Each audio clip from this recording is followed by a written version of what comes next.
Podemos sentar en este momento, vamos a invocar al Espíritu Santo de Dios, diciendo: ven Espíritu Santo, ven por medio de la poderosa intercesión del Inmaculado Corazón de la Virgen María, tu amadísima esposa. Ven Espíritu Santo, ven por medio de la poderosa intercesión del Inmaculado Corazón de la Virgen María, tu amadísima esposa. Ven Espíritu Santo, ven por medio de la Virgen María, como dice la esposa. Espíritu de Dios,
Gloria al Padre, y al Hijo, y al Espíritu Santo. Ahora y siempre.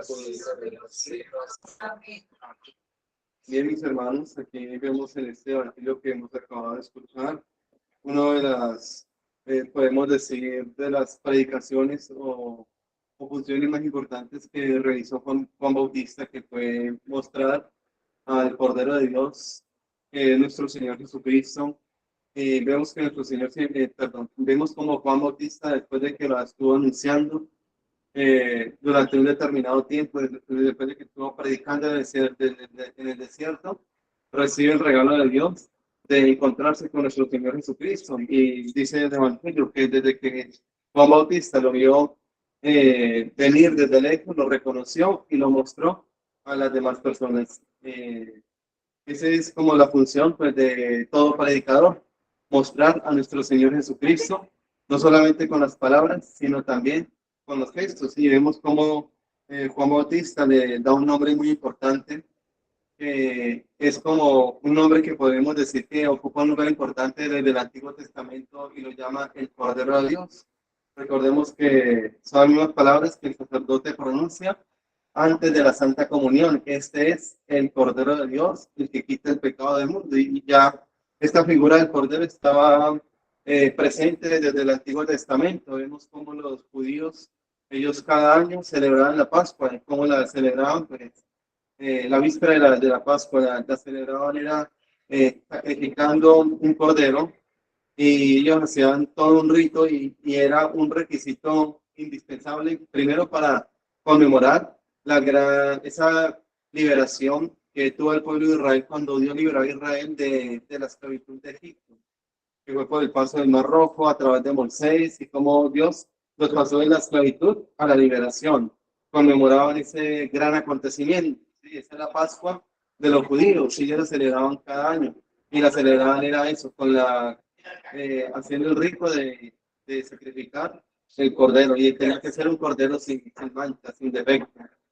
Y bueno, vemos que ellos lo hacían primero, como venía diciendo, para conmemorar ese gran acontecimiento, y segundo, porque en la práctica religiosa judía era requisito necesario para ser liberado del exterminio divino, o sea, del castigo divino.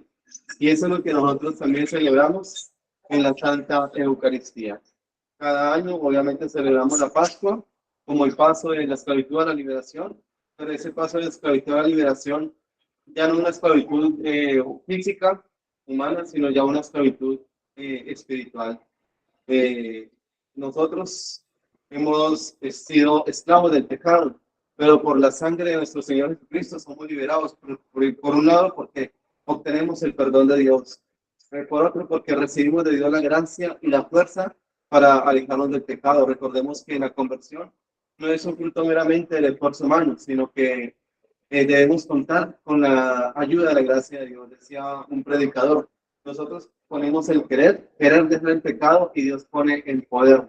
Unir ese querer con el poder de Dios se logra la conversión. Y esa es la liberación que nosotros conmemoramos, ese gran acontecimiento donde nuestro Señor Jesucristo murió, resucitó, nos liberó del pecado y sus consecuencias. La peor consecuencia del pecado es la condenación eterna. Nos liberó del pecado porque nos ofrece su misericordia y por él tenemos fuerza para dejar todo pecado, todo vicio.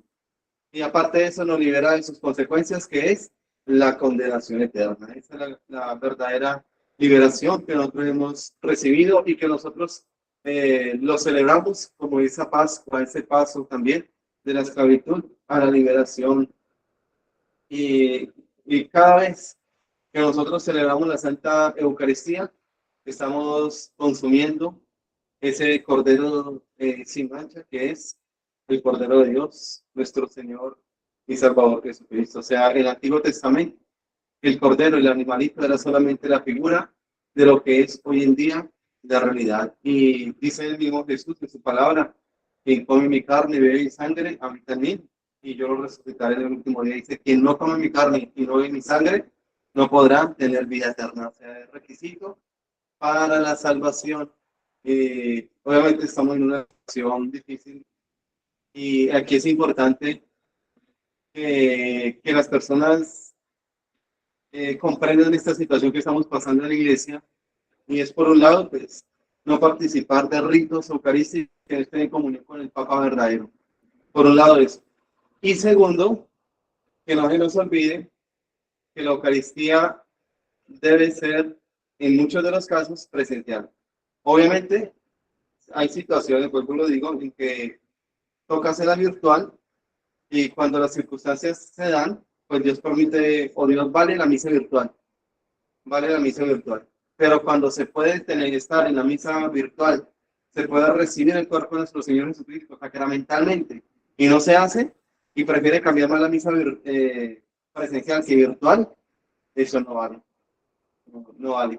Es decir, hay lugares o hay circunstancias en las que no hay excusa. Entonces, nosotros pues debemos participar de la Santa Eucaristía, los que podamos virtualmente, los que no, pues, perdón, presencialmente, los que no, tocaría virtualmente, y los que no puedan ni presencial ni virtual, pues ya Dios obrará a través de una paraliturgia personal, comunión espiritual, Dios la valdrá. Pero el que tenga la oportunidad de celebrarla, de participar de la misa presencialmente, no se le vale ni una paraliturgia personal, ni tampoco se le vale virtual.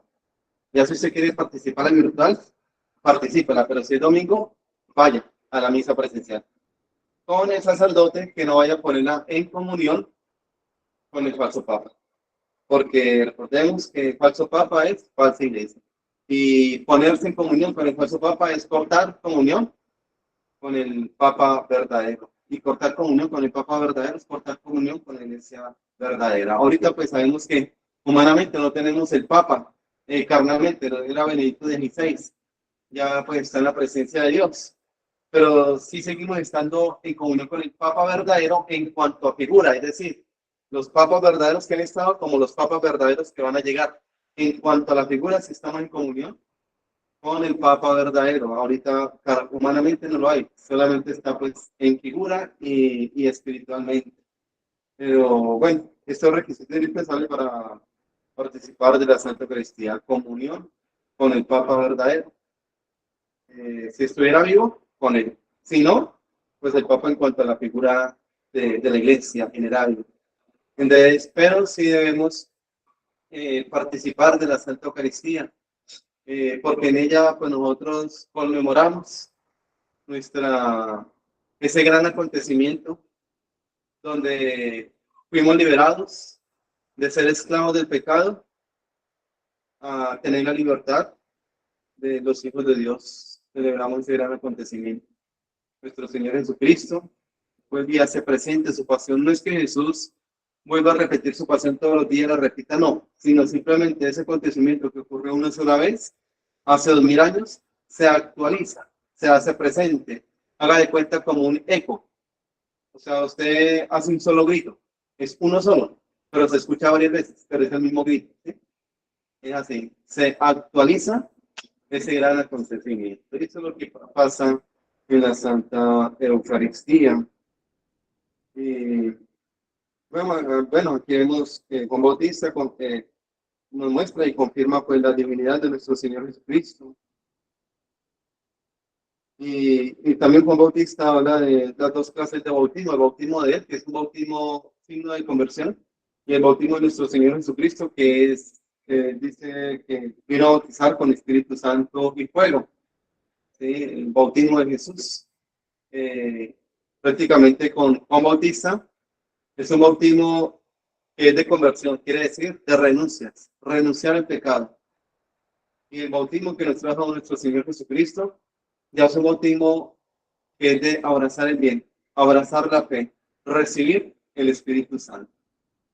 Y ahí está como las dos partes de la conversión. Primero, renunciar, vaciarse del mundo, de la carne, renunciar a todo lo que no sabemos que no es de Dios.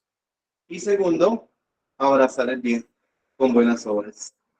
Porque primero vamos a ser juzgados por las cosas malas que no renunciamos. Y segundo, vamos a ser juzgados por las cosas buenas que no hicimos. ¿Sí? Entonces no debemos dejar la conversión a medias.